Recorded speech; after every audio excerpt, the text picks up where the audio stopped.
What's up everyone, welcome back to Saint Seiya Awakening. We're back with another banner review, and this time we'll be looking at the most beautiful of bronze saints, Andromeda Shun with his divine cloth.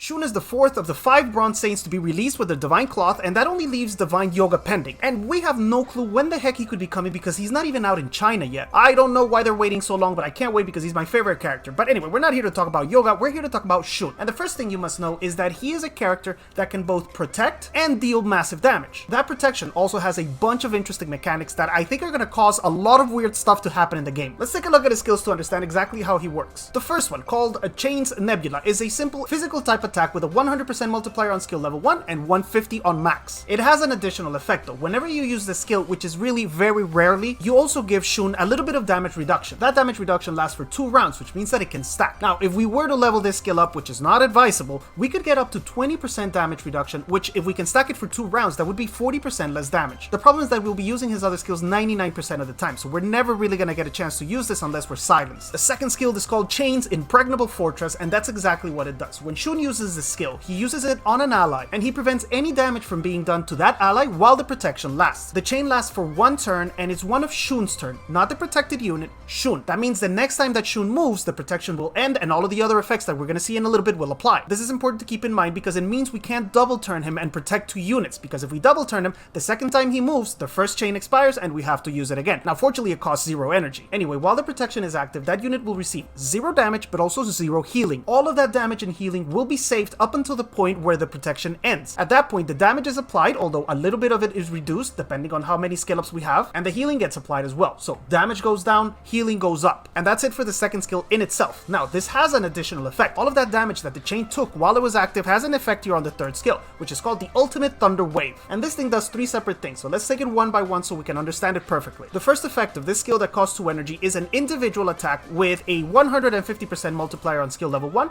or 230% multiplier on max. That means just 1 hit on 1 unit, nothing special. The second effect is that after Shun uses this, there's a storm that forms on top of the enemy team, and this storm deals AoE damage immediately when we use it, but also at the beginning of the next 2 rounds. That means that it's 3 attacks total, 1 AoE when we use it, and 2 more AoEs, 1 each at the beginning of the next 2 rounds. That's pretty good in and of itself, but this has an additional effect, which is the really interesting part. Remember all of that damage that we absorbed with the chain on skill 2? When we use this storm, besides the AoE damage that it does, which is flat 120%, it will also deal additional damage depending on how much we absorb with the chain. It starts by returning 30% of the damage taken, but it goes all the way up to 65%. Now, it does have a limit to the amount of damage that we can return, and that's based on Shun's own physical attack. The last awesome thing about this skill is that we can actually accumulate damage with the chain for 3 rounds, meaning that if our team can survive, we can keep protecting with the chain, keep absorbing damage, and then at the end, if we really do manage to absorb 3 rounds of damage, we are going to annihilate the entire enemy team. Now, that's obviously hard to pull off because there's a lot of damage in the meta nowadays. It's hard to survive for 4 rounds. But anyway, it's nice to have it there in case we get a chance to use it. His fourth skill is a passive, which in typical Shun fashion kind of works against him because he is such a nice guy. This also works with the second skill, with the chains. That unit that we have protected is going to receive a bunch of damage while he's in the chain, and then that damage is going to be applied when he comes out of the protection. If that damage that we absorbed is enough to kill that unit, then Shun will sacrifice some of his own HP to save that ally's life, but the ally only survives with 1 HP. Again, skill ups are very important because he starts off by losing 40% of his HP whenever he helps that ally, but this can be brought down to 15% on max skill. The one condition here is that if Shun has less HP than what is required to save the ally, then obviously the passive won't apply. And speaking of additional effects, there's something that I forgot to mention here on the chain. When we use this chain to protect an ally, it will also purify that ally, meaning it will cleanse its debuffs. Now, there's some conditions as to which can be cleansed and which can't. We haven't developed the entire list yet, but one interesting one is the yellow confusion, the one that's applied in Shrine. He can actually cleanse that, so he may have some uses over there in that area of PvE. And that's it for skills. They're actually not as complicated as recent saints. What is complicated is deciding where to skill him up, and that's because a minimum Shun actually needs no skill ups. All of his abilities are 100% activation. There's no probabilities, no chances, nothing. What does improve is the amount of damage that we can cancel or the amount of damage that we can return. But a minimum Shun you can actually have at 1/1, 2-2, and that's just so you can open all the 8 cents. Obviously, that would not be a very effective Shun, so let's look at what is considered an acceptable, a good functional Shun. For that, we would leave skill 1 on level 1 because again, the only thing that changes is a little bit of damage reduction, but we're almost never going to use this. The second skill we would also leave at level 1 because all we get is a little bit of damage reduction on that unit that is protected. It's not absolutely essential. The third skill though, this is his big daddy, this is his nuke, and I would advise for a good functional Shun to have this at least at level 4. This gets you a ton of damage and it also increases that limit that we have of Shun's physical attack. The passive I would leave at level 4 as well because then we only lose 25% of our HP. It would be great to have it at level 5, but that's 4 extra tomes for just 10 HP. So a good functional Shun would be 1-1-4-4. That's 12 tomes and it's not crazy. Does that mean you can't take him farther? No, obviously you can always go higher. You could go 5-5-5-5 if you want to waste all your tomes and have the best Shun in the world, but I think that's a little bit excessive. For a really good, powerful Shun, I would still leave the first ability on level 1 because again, we're never going to use it. The third one I would take to level 3 as I have done here. It gets you 10% damage reduction. It also improves the healing on that protected unit. The next 2 levels can get you more of that, but again, it's really expensive. This is 3 more tomes and then 4 more tomes. Skill 3, if you can take it to 5, then you absolutely maximize the amount of damage you can return. It again increases your limit to 500% of Shun's physical attack, and in my opinion, those extra 4 tomes are totally worth it. The last skill again for a super Shun would be on level 5, so I'm going to put 5 here. I am personally going to leave it at 4 because I don't want to spend 4 tomes just for this 10% HP. Remember that every single saint coming in the future requires a ton of them, so if you don't have to spend them, don't. A super Shun then would be 1-3-5-5. That's a total of 23 tomes. Over on his 8 cents, I have some bad news. He is a PvP pretty much exclusive saint, so you're going to want this at 6 all over the place, especially if you're going to try to use him in high level. I would personally start with Alpha, which increases our physical attack and also our HP, then Delta, which gives us HP and damage reduction, Beta with HP and resistance to physical crits, and lastly Gamma, because although it does increase our damage a little bit, which helps, it also increases our P crit effect, and we're not going to equip him with crit level.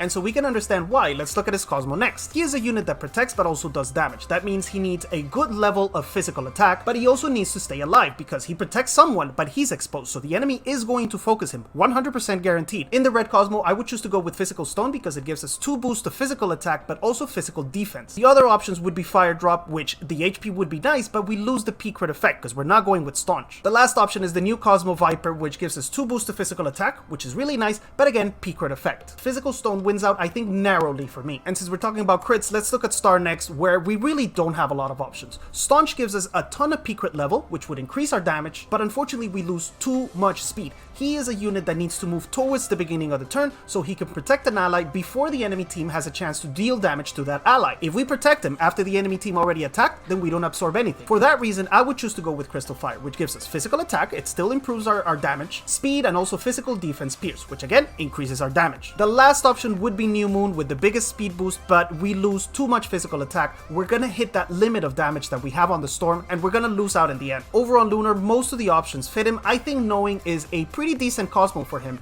because his base HP is really high, so we can take advantage of this multiplier from Knowing. It also gives him close to 50% resistance just with the Knowing set, and his biggest weakness in the game is Control, so this is absolutely not wasted. Other than Seiya and Jade Light, because he doesn't need status hit, all of the other options fit him as well. If you have really good substats in any of the other sets, you can go with those. I personally chose Knowing for the HP, resistance, and because I had a couple of Knowings with speed substats, which are very rare for me. Over on Legendary, we have a bunch of options as well. We have Cosmo that helps do damage, and we have Cosmo that helps protect. In the damage category, for me, the best one has to be Daffodil. Like I mentioned earlier, he is a unit that's going to be focused by the enemy. That means he'll be losing HP, and it's likely that just by the second round, he's going to be quite low. The less HP we have, the harder we hit. The other option would be Felina, because remember, his protection skill, the Chain, does not use any energy. That means that on the second round, when we're ready to liberate that damage, we won't have consumed any energy on the previous turn, and Felina will apply. The only downside to Felina is that if we want to attack again on the following turn, then Felina will no longer apply because the Storm does cost 2 energy. Now, the effect of these 2 legendary Cosmo kind of goes against what we would think would work. In theory, if he only absorbs damage and then releases it, then we shouldn't be able to modify that amount of damage, but we tested it and it does actually work. I could have sworn that it would not apply any additional damage,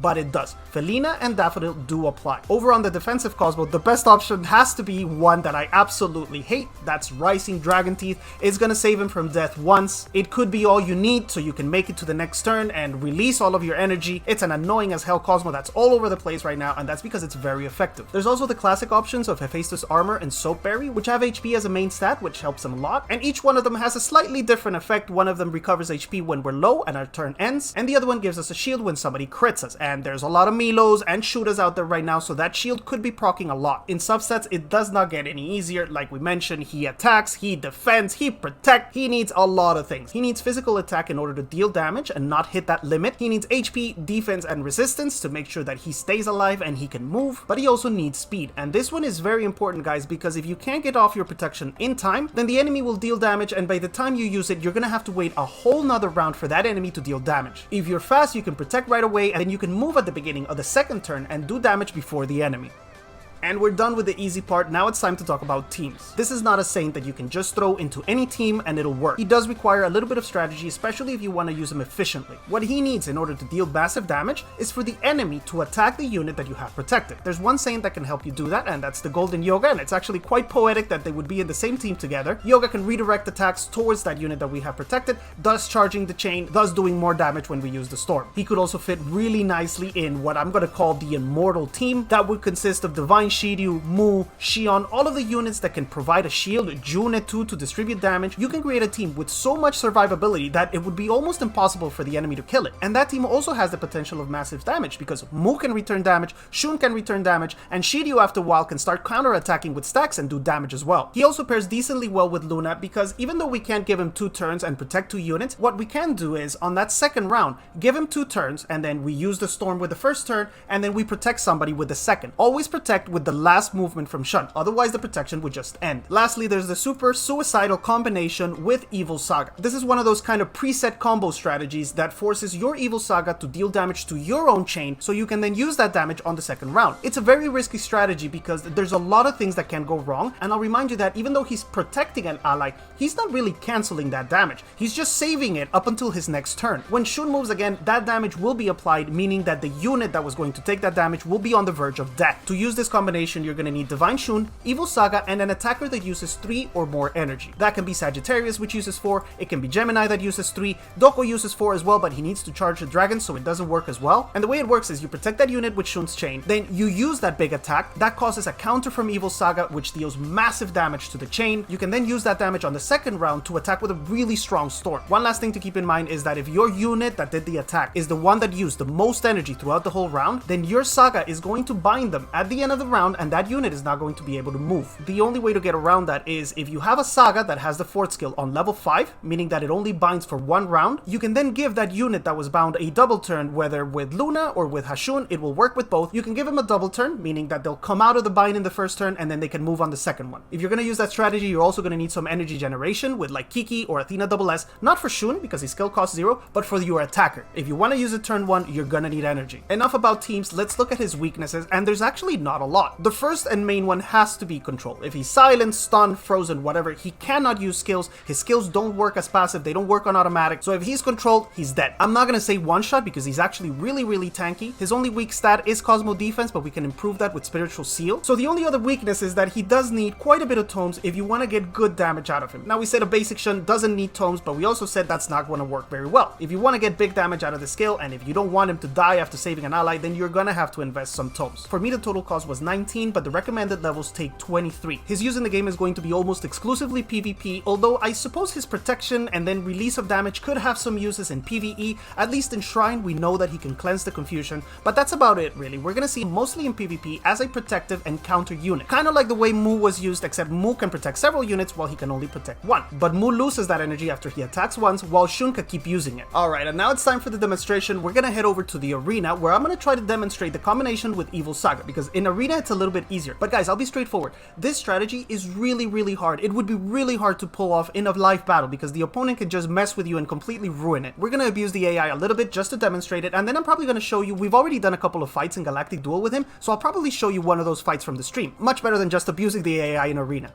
Alright guys, here we go with the arena battle, trying to demonstrate the stupid mechanic with E-Saga. As you can see by my attempts, I already lost 2, and that's because there's so much freaking damage right now that it's really hard to even get to round 2 or 3 and be able to use Shun's skill. We can protect it the first one, but then my Shun is dying before he gets a chance to act on that second or third round. So I'm gonna try again against Bertao, and we're gonna use the AI again because we know that this Shiryu is gonna use 3 energy. That means that my Evil Saga is gonna attack him at the end of the turn instead of binding my own attacker. One more chance. If this doesn't work, we might have to abort mission. Alright, so this is the team we're bringing. We're using Saori to try to save our Shun a little bit from dying. We're using Luna so that we can use the damage and then protect against strategy for the second round, but it's really not working very well. Maybe I should bring more protection? Maybe Juna would be better, but then Juna would distribute some of the damage we need to do, so it's really not that effective either. I am going to give this thing to Shun. Alright, I'm gonna give this thing to Shun, make sure they can't kill him, because enemy Milos have a really bad habit of attacking my Shun. It's like they know. They know I'm trying to demonstrate him, so every single enemy Milo is trying to sabotage me. Now, fortunately, this Milo is not super fast. My Shun and my Gemini moved before, so this may be the one where we actually get to do it. Here's the strategy then. You protect Saga. This chain is going to absorb any damage done to Saga while it's active, and with Saga, we're going to use the skill, which uses 3 energy and it does damage. That's going to cause a counter from my Evil Saga. Okay, so we go boom here. This is the first boom. Shiryu hits us a little bit, and then my own Saga is dealing, even though it says 0, he's dealing a massive amount of damage to that chain. There, you see? Who did he attack? My Shun. Every single time. I don't know if they programmed the AI this way to make it smart so that it would do smart decisions, but the freaking Milos on the enemy team are always targeting Shun on auto. I don't know if it's coincidence or if it's planned. Can I get the mark here? Yes, we got it. So we can deal damage without taking damage. We can't even break the shield. Fantastic. Oh my god, Shiryu. Shield that. Freak out. Never mind. Saga's dead. Alright, so that strategy is not going to work again, but at least we get rid of his binding. There's no chance that he can bind us anymore. My Shun is already protected. And this time, I'm going to protect Saga, because when this chain ends, Saga is going to be on the verge of death. So here's what I'm going to do. I am going to double turn my Shun.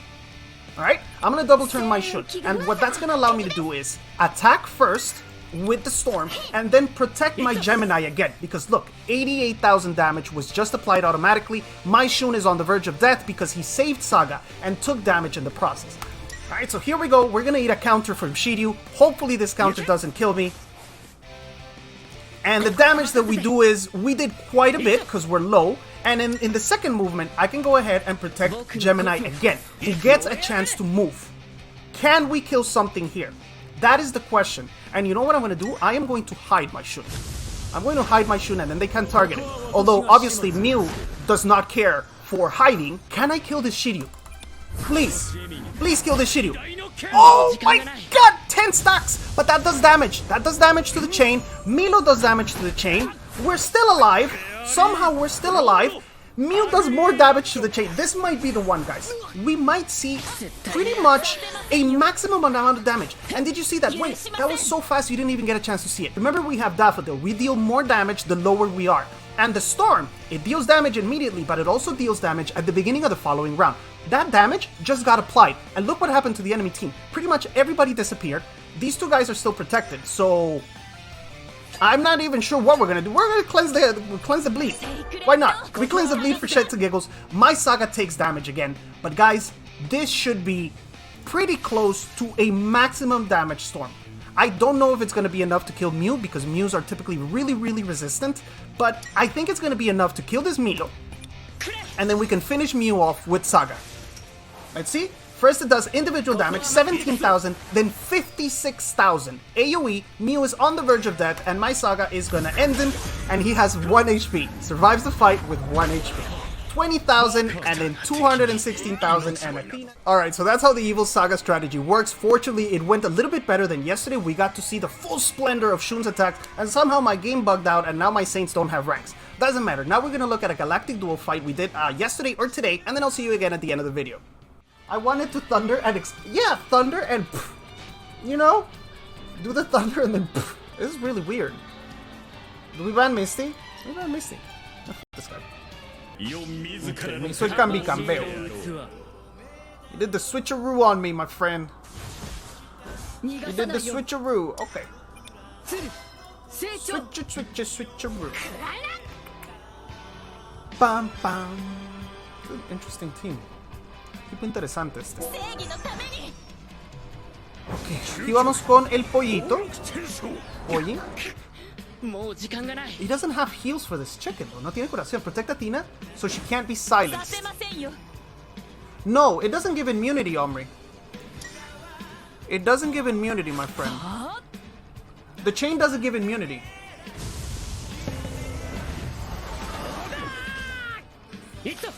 Aha, Shun. No. It cleanses when you use it, but it doesn't give immunity. Nebula chain! Pa pa pa pa pa pa pa pa pa. Wow! Dólares! I'm sorry for my singing. Muchísimas gracias, Aldeba Frank. Hey, Aldeba Frank, me gusta ese nombre.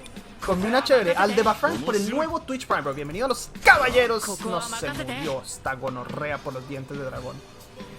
Bro, I'm doing 40 a day, but the shards are horrible. Yes, shards are indeed horrible. Oh, she almost died, man. Casi se muere. Igual, acá tenemos ya suficiente energía. We have enough energy for everything we need. We have enough energy. Yeah, we kill this one. Who he focus? He focus Milo. Okay.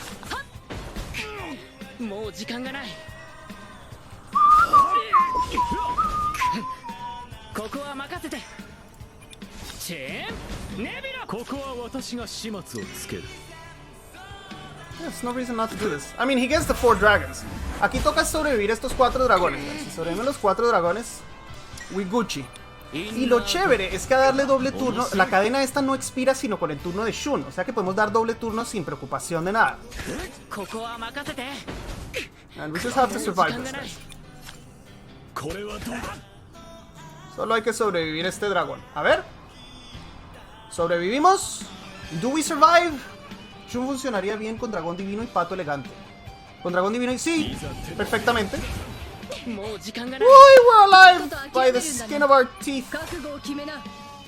Barely alive though. Si mi Shun sobrevive, reventamos todo. Yeah, we just need Shun to...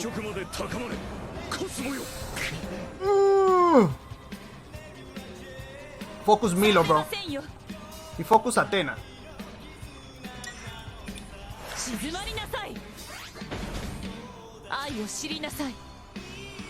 6 energy. No. This guy's dead. I think they're all dead. Athena, quédate. Quédate. Muy bien.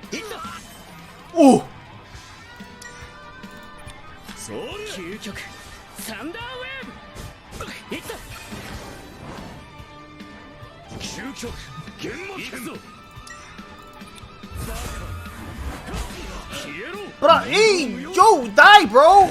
Go away, chicken. Ese huevado de pollo no se quiere morir.